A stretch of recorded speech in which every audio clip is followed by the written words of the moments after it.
सूअर व चूहे का मांस और अन्य घृणित वस्तु खाते हैं वे एक ही संग नाश हो जाएंगे। यहोवा की यही वाणी है। एक बार एक पादरी को मैंने अशुद्ध भोजन करते देखा, सूअर का मांस खाते हुए देखा। नमस्कार, एक बार फिर से आप सबों को मैं स्वागत करता हूं हमारे इस चैनल में। और आज के लिए जो विषय मैंने लाया है, पतरस का दर्शन और अशुद्ध भोजन। पतरस, हम सभी को जानते हैं, पतरस को जो एक दर्शन मिली थी, जो कि प्रेरितों का किताब में हम पाते हैं 10 अध्याय में। एक बार एक पादरी को मैंने अशुद्ध भोजन करते देखा, सूअर का मांस खाते हुए देखा। और जब मैं उससे कहा कि आप अशुद्ध भोजन क्यों खा रहे हैं, तो उसने जवाब दिया, नहीं, नया नियम में जो है हमें खाने का आदेश दिया गया है, क्योंकि पतरस को जो है खाने का आदेश दिया गया था। कहाँ पर? प्रेरितों का किताब उसका 10 अध्याय में। तो आइए हम लोग यहाँ पर आज थोड़ा सा विचार करेंगे, इस पर देखेंगे कि क्या सचमुच में पतरस को अशुद्ध भोजन, जो बाइबल में वर्जित भोजन है, उसको खाने की आज्ञा मिली थी। आइए हम इसको थोड़ा सा हम पढ़ते हैं। बहुत सारे लोग आज इस पुस्तक को पढ़ने के बाद लोगों को अशुद्ध भोजन खाने के लिए प्रेरित कर रहे हैं, अशुद्ध भोजन खाने के लिए उनको दे रहे हैं, और इसी किताब से जो है लोगों को सिखा रहे हैं। तो आइए हम इसको थोड़ा सा ध्यान से पढ़ते हैं कि क्या सचमुच में पतरस को अशुद्ध भोजन, जो बाइबल में जो वर्जित भोजन है, वर्जित मांस है, उसको खाने का आदेश मिला था। आइए हम लोग पढ़ते हैं। मैं प्रेरितों का किताब उसका 10 अध्याय उसका 9 से 16 पढ़ रहा हूँ। पहले, दूसरे दिन जब वह चलते चलते नगर के पास पहुँचे, तो दोपहर के निकट पतरस छत पर प्रार्थना करने चढ़ा, और उसे भूख लगी और कुछ खाना चाहता था। परंतु जब वह तैयारी कर रहे थे, तो वह बेसुध हो गया। और उसने देखा कि आकाश खुल गया, और एक बड़ी चादर के समान चारों कोनों से लटकता हुआ पृथ्वी की ओर उतर रहा है, जिसमें पृथ्वी के सब प्रकार के चौपाए और रेंगने वाले जंतु और आकाश के पक्षी थे। उसे एक ऐसा शब्द सुनाई दिया, हे पतरस, उठ, मार और खा। परंतु पतरस ने कहा, नहीं प्रभु, कदापि नहीं, क्योंकि मैंने कभी कोई अपवित्र या अशुद्ध वस्तु नहीं खाई है। फिर दूसरी बार उसे शब्द सुनाई दिया, जो कुछ परमेश्वर ने शुद्ध ठहराया है, उससे तू अशुद्ध मत कहा। 3 बार ऐसा ही हुआ, तब तुरंत वह पात्र आकाश पर उठा लिया गया। यही एक दर्शन है जो पतरस को दिया गया था, जिसको मैं आप लोगों को पढ़ करके सुनाया, जो कि प्रेरितों का किताब उसका 10 अध्याय उसका 9 से 16 में हम पाते हैं। पतरस जो है जब प्रार्थना करने के लिए छत पर चला गया दोपहर में, तो वहाँ पर बेसुध हो गया और दर्शन देखने लगा।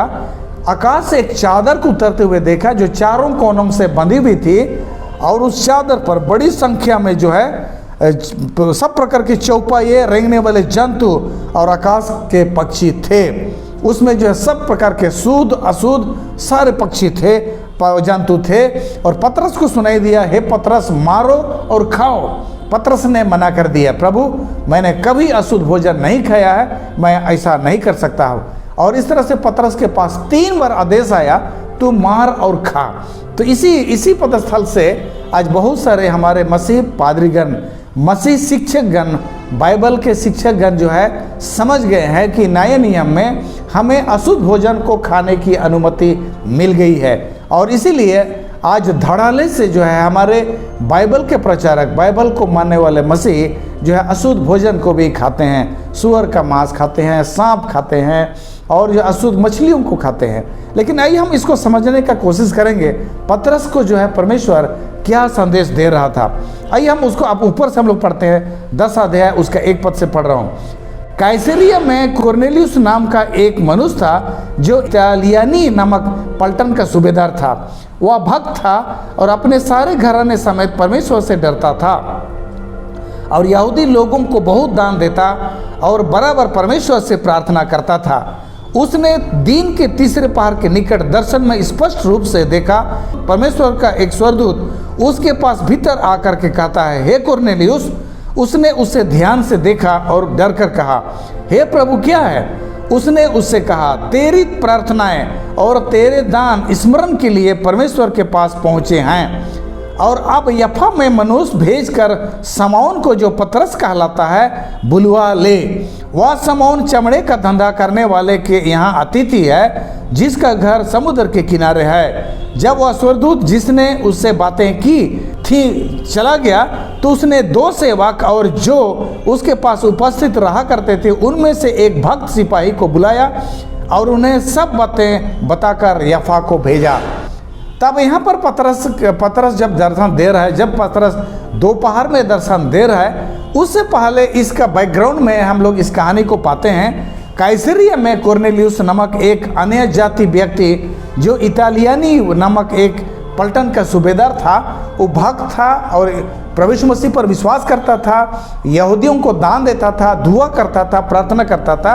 और एक स्वर्गदूत उसके पास आकर के कहता है, तेरी दान और तेरी प्रार्थनाएं सुन ली गई है, इसलिए यफा में आदमी भेज करके तू पतरस को बुला ले, इस तरह से कहता है। और जब इस कुरनेलियुस को जब ये बातें समझ में आई, तो उसने अपने 2 सेवक और एक सिपाही को जो है भेज दिया यफा में, जहाँ पतरस रहता था। और जब पतरस जो है दोपहर के समय जो है दर्शन देख रहा है, उसी समय जो है ये लोग, जो 3 लोग पतरस को बुलाने के लिए वहाँ पर पहुँच चुके हैं। दूसरे दिन जब वे चलते चलते नगर के पास पहुँचे, तो दोपहर के निकट पतरस छत पर प्रार्थना करने चढ़ा।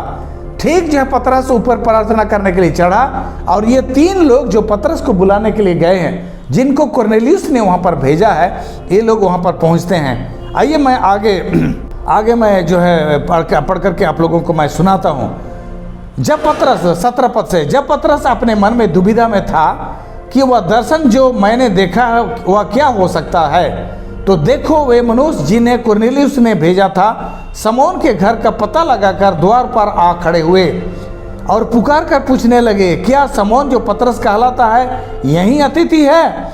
पतरस तो उस दर्शन पर सोच ही रहा था कि आत्मा ने उससे कहा, देख 3 मनुष्य तेरी खोज में हैं। पतरस अब सोच विचार कर रहा था कि कैसा परमेश्वर ने मुझे दर्शन दिया है, अशुद्ध भोजन खाने का आदेश परमेश्वर मुझे कैसे दे सकता है। इन सारे विषय में वो सोच ही रहा था, सोच विचार कर रहा था, समझने का कोशिश कर रहा था। उसी समय ये 3 व्यक्ति जो है चिल्लाते हुए कहते हैं, पतरस जो समौन कहलाता है क्या यहीं पर ठहरा है?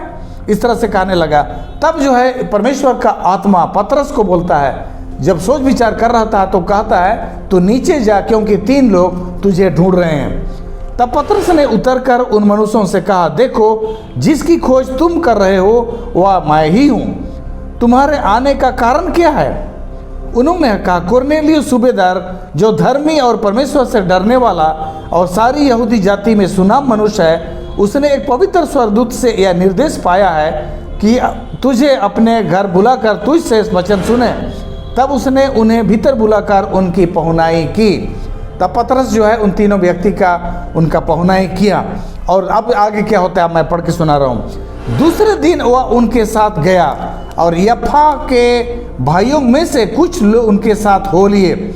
दूसरे दिन वे कैसरिया पहुँचे और कुरनेलियुस अपने कुटुंबियों और प्रिय मित्रों को इकट्ठा करके उनकी बाट जोह रहा था। जब पतरस भीतर आ रहा था तो कुरनेलियुस ने उससे भेंट की और उसके पांवों पर गिरकर उससे प्रणाम किया।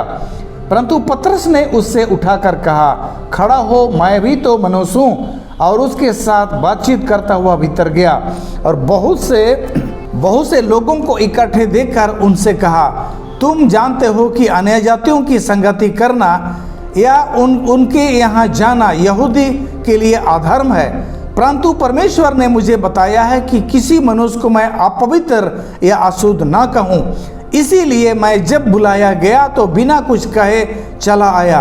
अतः मैं पूछता हूँ कि मुझे किस काम के लिए बुलाया गया है।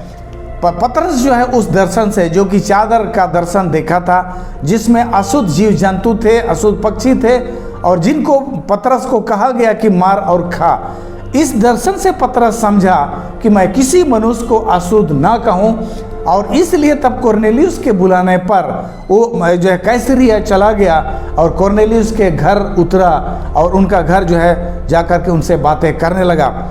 आगे बोलता है, कुरनेलियुस ने कहा, इसी घड़ी 4 दिन हुए मैं अपने घर में तीसरी बार प्रार्थना कर रहा था, तो देखो एक पुरुष चमकीला वस्त्र पहने हुए मेरे सामने आ खड़ा हुआ और उसने कहने लगा, हे कुरनेलियुस, तेरी प्रार्थना सुन ली गई है और तेरे दान परमेश्वर के सामने स्मरण के लिए गए हैं। इसलिए किसी को याफा भेजकर शमौन को, जो पतरस कहलाता है, बुला। वह समुद्र के किनारे शमौन चमड़े का धंधा करने वाले के घर में अतिथि है। तब मैंने तुरंत तेरे पास लोग भेजे और तूने भला किया जो आ गया है। अब हम सब यहाँ परमेश्वर के सामने हैं, ताकि जो कुछ परमेश्वर ने तुझसे कहा है हम उसे सुने। तो इस तरह से कुरनेलियुस कहने लगा। और जो है आगे कहता है, जब पतरस ने कहा, अब मुझे निश्चय हुआ है कि परमेश्वर किसी का पक्ष नहीं करता, वरन वह जाति में जो उसे डरता और धर्म के काम करता है वह उससे भाता है। जो वचन उसने इस्राएलियों के पास भेजा, अब उसने यीशु मसीह के द्वारा जो सबका प्रभु है शांति का सुसमाचार सुनाया। या वह वचन तुम जानते हो जो यूहन्ना के बपतिस्मा के प्रचार के बाद गलील से आरंभ होकर सारे यहूदिया में फैल गया। और इस तरह से जो है पतरस जब यहाँ पर जो है प्रचार करने लगा और उनसे जब बातें करने लगा, आगे मैं 44 से पढ़ रहा हूँ। पतरस ये बातें कह ही रहा था कि पवित्र आत्मा वचन के द्वारा सब मनुष्यों पर उतर आया, और जितने खतना किए हुए विश्वासी पतरस के साथ आए थे वे सब चकित हुए कि अन्य जातियों पर भी पवित्र आत्मा का दान उड़ेला गया है, क्योंकि उन्होंने उन्हें भांति भांति की भाषा बोलते और परमेश्वर की बड़ाई करते सुना। इस पर पतरस ने कहा, क्या कोई जल को रोक सकता है कि वे बपतिस्मा ना पाएं जिन्होंने हमारे समान पवित्र आत्मा पाया है? और उसने आज्ञा दी कि उन्हें यीशु मसीह के नाम से बपतिस्मा दिया जाए। तब उन्होंने उससे विनती की कि वह कुछ दिन और उसके साथ रहे। तो इस तरह से अन्य जाति जो लोग, जो कुरनेलियुस जो है इतालियानी नमक पलटन का जो सरदार था, एक अन्य जाति था, पहला व्यक्ति हुआ जो अन्य जातियों में से प्रभु यीशु मसीह का संदेश को ग्रहण किया। तो परमेश्वर जो है पतरस से वो दर्शन जो उसको दिया, कभी कभी जो दर्शन हम देखते हैं उसका सीधा अर्थ नहीं होता है। हमेशा बाइबल के में जो दर्शन होते हैं, दृष्टांत होते हैं, परमेश्वर उस दृष्टांत से हमें कोई चीज़ें समझाना चाहता है। पतरस को परमेश्वर समझाना चाह रहा था, अब ये सिर्फ यहूदियों के सुसमाचार मत सुना, लेकिन अब अन्य जातियों को भी सुसमाचार सुनाओ। और तुझे अन्य जाति लोग बुला रहे हैं, तुझे वहाँ जाना है। अन्य जातियों को यहूदी लोग अशुद्ध या अपवित्र कहते थे, इसलिए परमेश्वर ने इस शब्द का उपयोग किया कि इन अशुद्ध वस्तु को भी तू खाओ। कहने का मतलब अशुद्ध लोगों को भी तू सुसमाचार सुनाओ। और इस तरह से इस दर्शन का अर्थ पतरस ने समझा कि मुझे अन्य जातियों को भी सुसमाचार प्रचार करना है। जब जो है दूसरे यहूदी लोग और दूसरे लोगों ने सुना कि पतरस ने अन्य जातियों को भी बपतिस्मा दिया है, तो वे लोग जो है बहुत जो है वो लोग नाराज हो गए कि पतरस ऐसा क्यों किया। और इसलिए जो है 11 अध्याय में अगर आप लोग पढ़ेंगे प्रेरितों का पुस्तक 11 अध्याय में हम लोग पाते हैं पतरस को जो है उसका स्पष्टीकरण उसको देना पड़ा। और इस तरह से जब पतरस ने उस सारे दृष्टांत को बताया कि किस तरह से जो परमेश्वर उसको दर्शन दिया और उसको कहा कि पतरस तो उस ऊँट मार और खा, और इस तरह से जो उस सारे दर्शन को बताने के बाद जो सारे कहानी को समझाता है, और उसके बाद अंत में कहता है 17 पद 11 का 17, अतः जब परमेश्वर ने उन्हें भी वही दान दिया जो हमें प्रभु यीशु मसीह पर विश्वास करने से मिला था, तो मैं कौन था जो परमेश्वर को रोक सकता? यह सुनकर वे चुप रहे और परमेश्वर की बड़ाई करने लगे।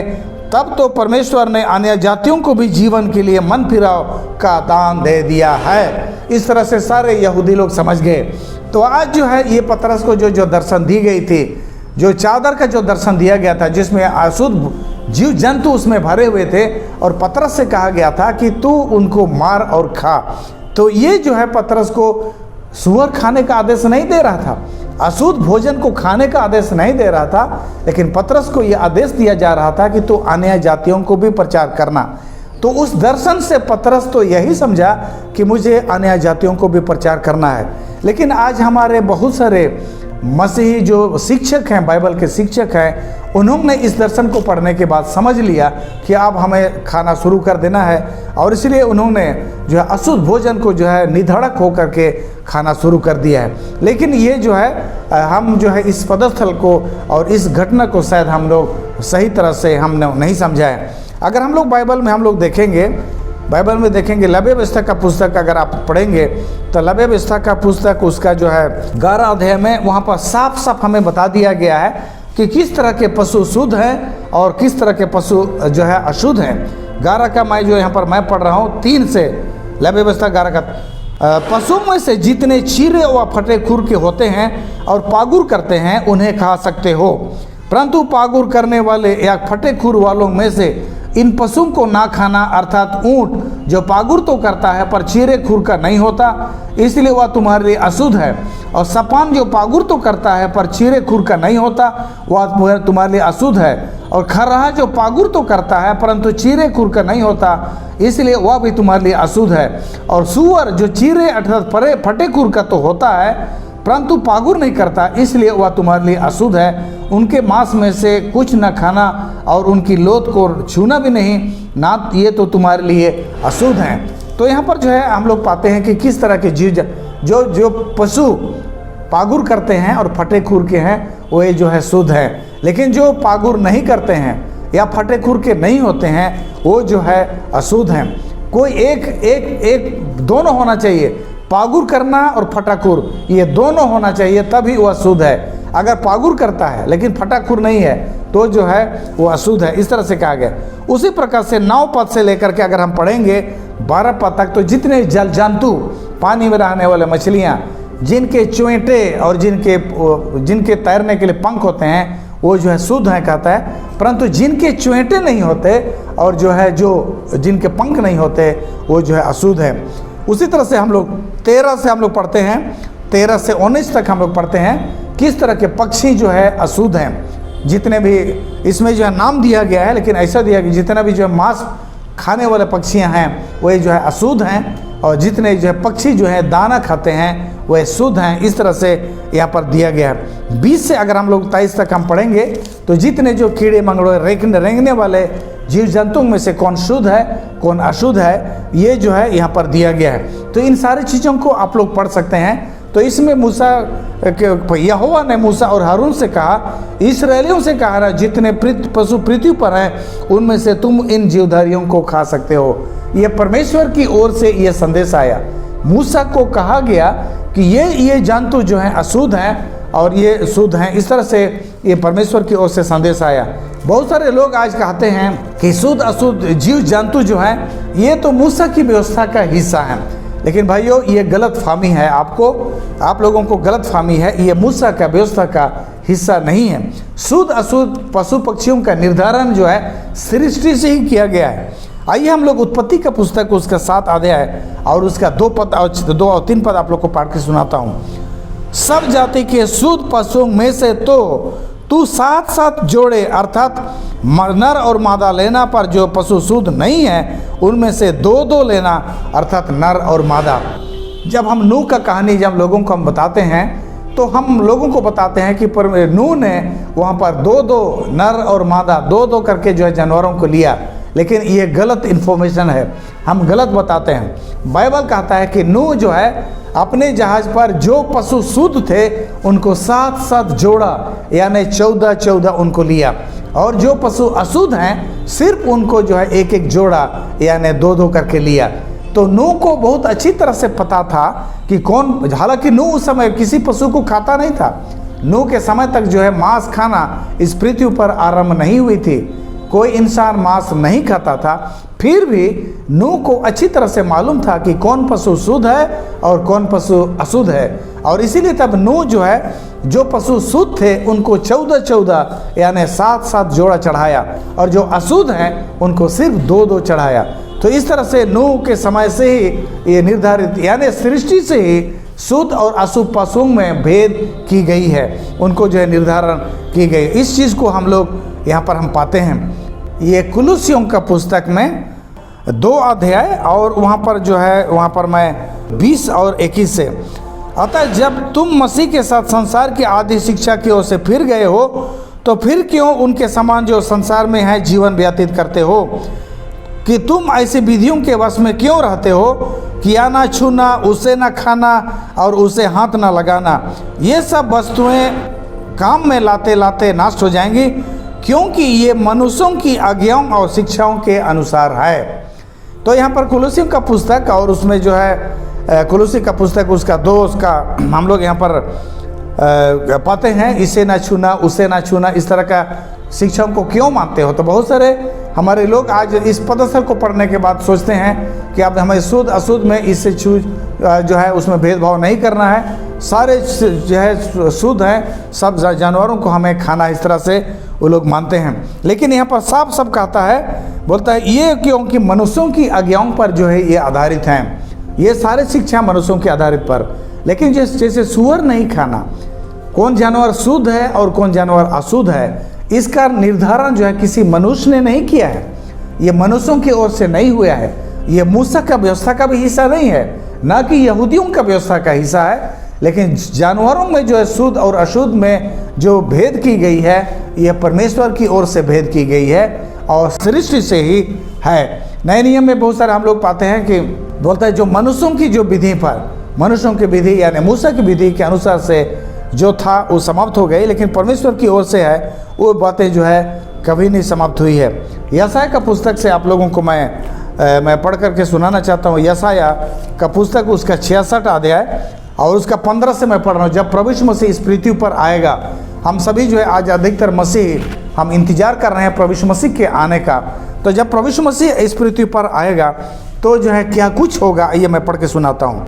क्योंकि देखो यहोवा आग के साथ आएगा और उसके रथ बवंडर के समान होंगे, जिससे वह अपने क्रोध को जलजलाहट के साथ और अपनी चितौनी को भस्म करने वाली आग की लपट से प्रकट करे।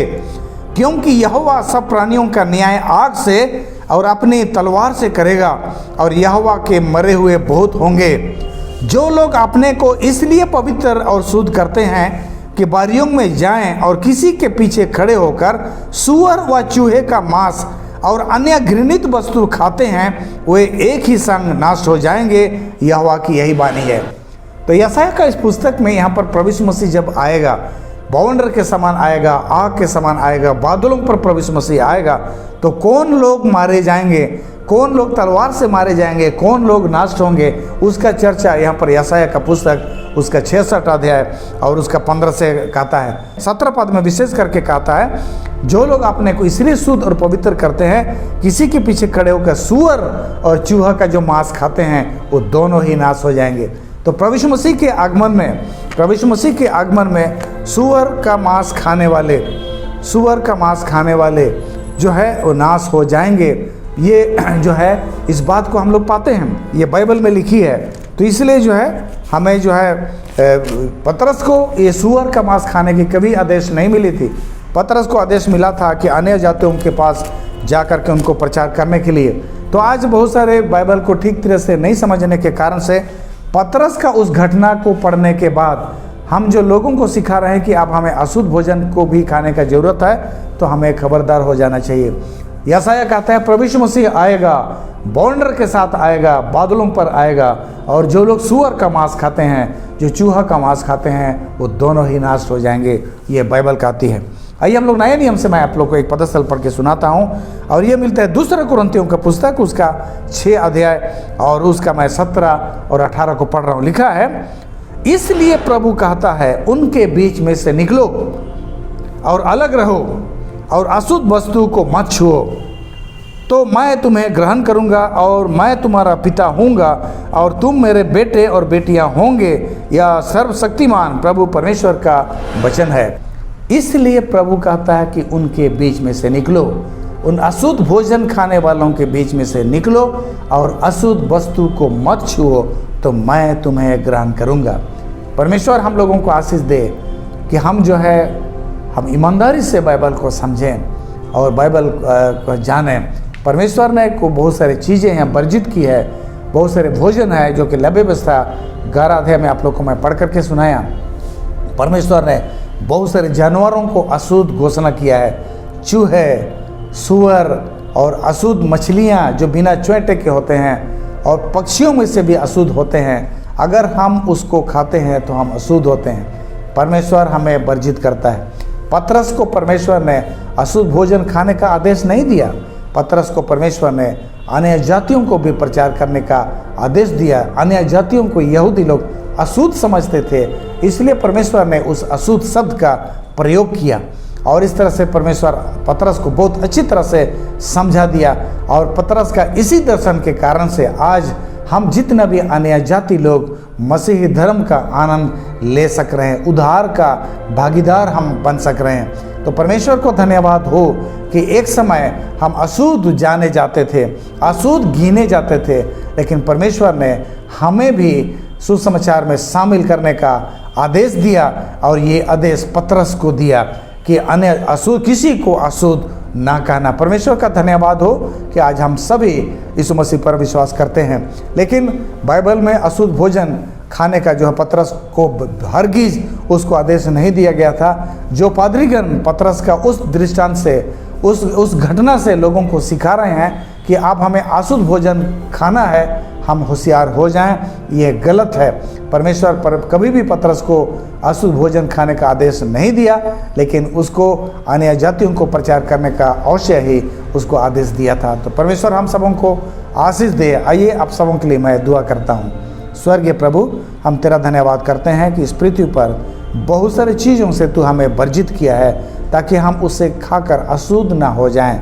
आज बहुत सारे भाइयों को यह गलतफहमी हो गई है कि तूने पतरस को अशुद्ध भोजन खाने का आदेश दिया था। नहीं प्रभु, तूने पतरस को अन्य जातियों को भी सुसमाचार सुनाने के लिए दिया गया था। आज हम इस बात को समझे, मेरे जितने भी सुनने वाले इस बात को समझे, इसलिए हर एक को तू मदद करना, हमारे पापों को क्षमा करना। जिन्होंने गलतफहमी में अशुद्ध भोजन खा दिया है प्रभु, उन्हें भी तू क्षमा कर और आज के बाद अशुद्ध भोजन ना खाने के लिए उन्हें तू समर्थ दे।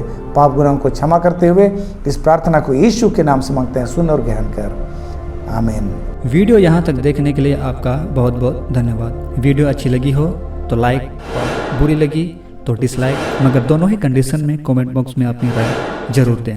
कमेंट इसलिए क्योंकि आपके एक कमेंट से YouTube या वीडियो को ज़्यादा से ज़्यादा लोगों तक नोटिफिकेशन भेजेगी।